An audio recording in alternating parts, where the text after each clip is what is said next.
बेटा अब हम करेंगे अपना क्वेश्चन नंबर 6। ठीक है, तो देखो मैंने यहाँ पे इसको सॉल्व कर दिया क्योंकि इसमें बहुत सारी कैलकुलेशन है, एक ही चीज को बार बार हमें रिपीट करना पड़ रहा है और ये टाइम कंज्यूमिंग हो जाएगा, इसलिए मैंने इसको पूरे को यहाँ पे पहले सॉल्व कर दिया है।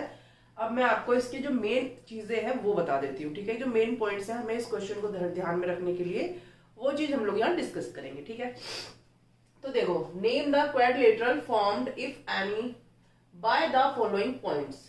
अगर कोई क्वाड्रिलेटरल फॉर्म हो रहा है किससे, हमें जो पॉइंट्स दिए हुए हैं उससे, तो अपना आंसर भी देना है आपको और उसका रीजन भी बताना है। ठीक है, अगर क्वाड्रिलेटरल बन रहा है तो कौन सा बन रहा है और वो क्यों बन रहा है, हमें ये सारी चीजें यहाँ पर बतानी है।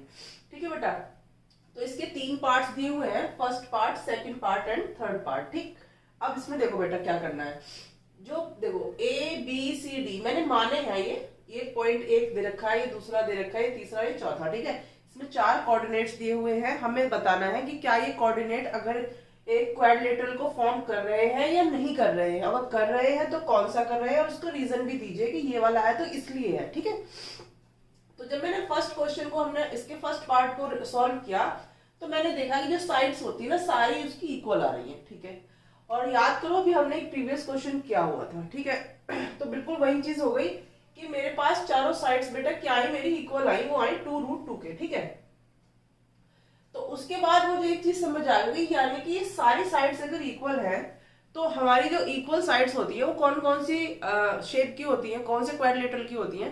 तो मुझे याद आया कि वो स्क्वायर की तो होती है। ठीक है, और स्क्वायर के लिए हमें उसकी जो डायगोनल्स है वो भी इक्वल होनी चाहिए, otherwise it will be a quadrilateral और it can be rhombus also. ठीक है, because rhombus has also 4 sides equal. ठीक, सो बट मैंने यहाँ पे ये देखा कि जो इसकी हमारी डायगोनल्स हैं, diagonal A C and B D, वो भी बेटा इक्वल आ रही हैं। ठीक है, सो मैंने यहाँ पर क्या लिख दिया कि भाई इसकी डायगोनल्स भी इक्वल हैं और इसकी जो साइड्स है वो भी इक्वल है। So it will be it is clear from the above result that ABCD are the vertices of a square। तो ये जो पॉइंट्स दिए हुए हैं, ये पॉइंट्स जो दिए हुए हैं, कॉर्नर्स जो दिए हुए हैं, वर्टिसेस जो दी हुई है, ये किसकी होंगी बेटा, एक स्क्वायर की होंगी। इसका रीजन मैंने लिख दिया कि ये भी इक्वल है और इसकी डायगोनल्स भी इक्वल है। ठीक है, आई होप ये वाला पार्ट तो आपको समझ आ गया।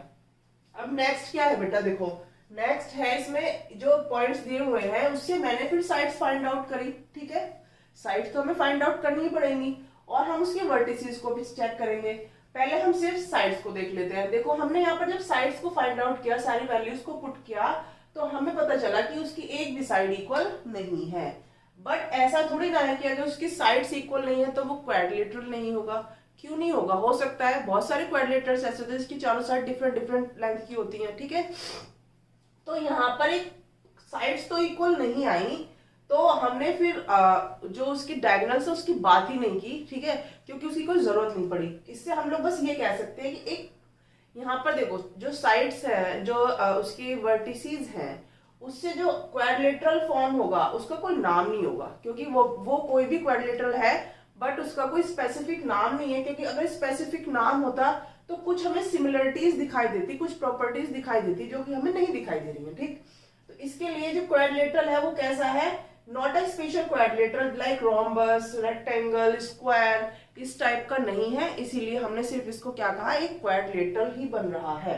ठीक है, next A B C D points दिए हुए हैं। मैंने यहाँ पर जब हमने इसकी साइड्स को फाइंड आउट किया तो मैंने ये देखा कि यहाँ पर एक साइड √10 में आ रही है, तो एक साइड और आ रही है जो √10 है, और एक 3 रूट, इसको हम लोग √10 को √10 ही लिखो। ठीक है ना, तो ये 3√2 और 3√2 दो आ रही है, यानी कि यहाँ पे मुझे क्या समझ आया, यहाँ पे जो दो साइड्स हैं वो आपस में इक्वल आ रही है। ठीक है, चारों में से दो साइड्स ऐसी हैं जो आपस में इक्वल हैं। इससे मुझे एक चीज समझ आई कि भाई देखो ए बी और सी डी इक्वल है और B C and A D equal है। ठीक है, तो अगर आप यहाँ देखोगे तो A B and D C, यानी कि हमारी जो अपोजिट साइड्स हैं वो क्या है बेटा, इक्वल है। ठीक, अब मैंने देखा कि जो उसके डायगोनल्स हैं वो इक्वल नहीं आ रहे हैं। देखो ये 2 है तो ये 2√13 है। ठीक है, तो डायगोनल्स तो इसके इक्वल नहीं है। तो बेटा इस ऑब्जर्वेशन से मैंने क्या देखा